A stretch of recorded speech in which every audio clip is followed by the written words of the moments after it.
Allah gives us universal lessons in the course of just telling a story. I happen to believe, and I think that is a universal belief for Muslims, that everything in the Qur'an is of timeless value. And when Allah is telling us even the account of something that happened long ago, every detail He mentions is actually very selective. In other words, there's lots of things that happen in a story, especially in a historical account, and you can't have enough, there's no such thing as too many details, But Allah is very selective in telling a story, and He only tells us bits that are the most relevant for our guidance, right? So Allah will skip lots and lots of details about the life of Ibrahim and tell us the parts that are the most essential for our permanent guidance. Similarly, the story of Musa alayhi salam, so much repeated in the Qur'an, and yet He only highlights a few things that are of key value. So one thing that really struck out to me, and I've been thinking about it for some time, is, when Musa alayhi salam, when Moses had fled and he was in Madian, and he helped these two girls, get water for their animals. And then they left, and their father asked, how did you get water so early? And he sent one of them back.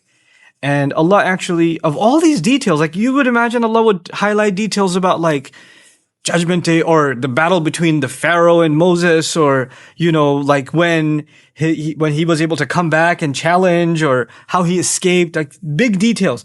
But in the middle of all of that, in the final revelation of Allah, Allah takes the time out to mention this little, what seems like a minor detail. وَجَاءَتْ إِحْدَاهُمَا تَمْشِي عَلَى اسْتِحْيَاءٍ. One of them came all the way, walking. Now there's two ways to translate this. She came walking shyly, like in a shy way. And she came walking over to him despite being shy. There's two ways of ala istihya, ala raghmi min istihya'iha. There's two ways of looking at it, okay? And I was fascinated that Allah would actually go out of His way in His final revelation to humanity until the Day of Judgment to highlight the way a woman walked.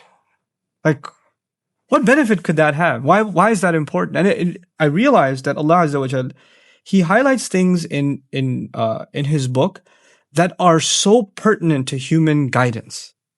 The way a female walks is a powerful thing. It has an impact in society. As a matter of fact, the female has a presence that has been talked about across cultures. Across cultures, just her presence has a power, has an awe. It inspires something.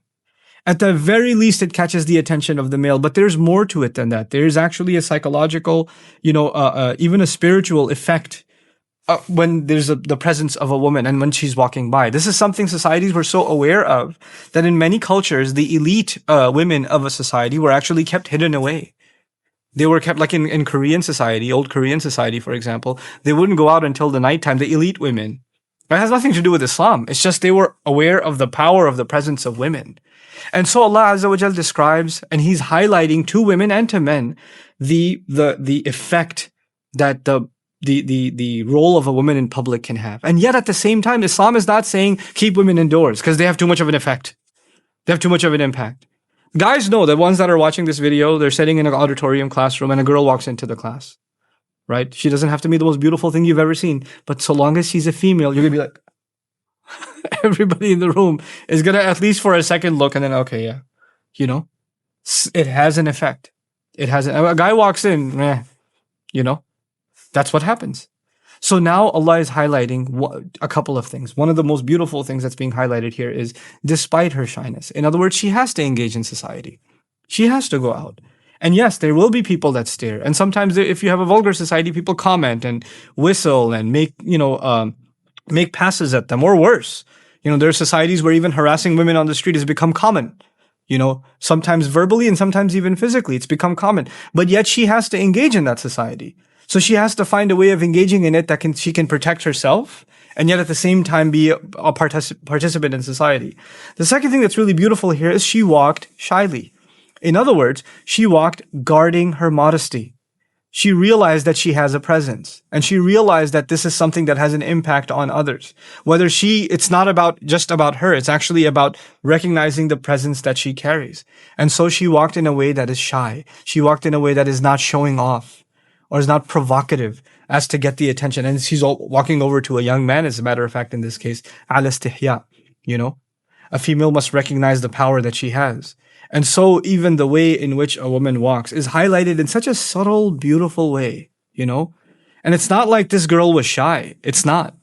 She walked over by herself to the strange man and said, Inna abi yad'uka liyajziyaka ajra ma saqayta lana. My dad's calling you, okay? He wants to pay you for the services you provided. And if she was all that shy and scared, she would have called her sister and at least two of them would have come. But she came by herself. And her dad was confident enough in her to send her by herself. So there's this amazing balance between confidence and engagement, even when you're on your own, and at the same time holding on to your modesty. All of it captured in just the way that she walked. It's incredible. Barakallahu li wa lakum. Assalamu alaikum wa rahmatullahi wa barakatuh.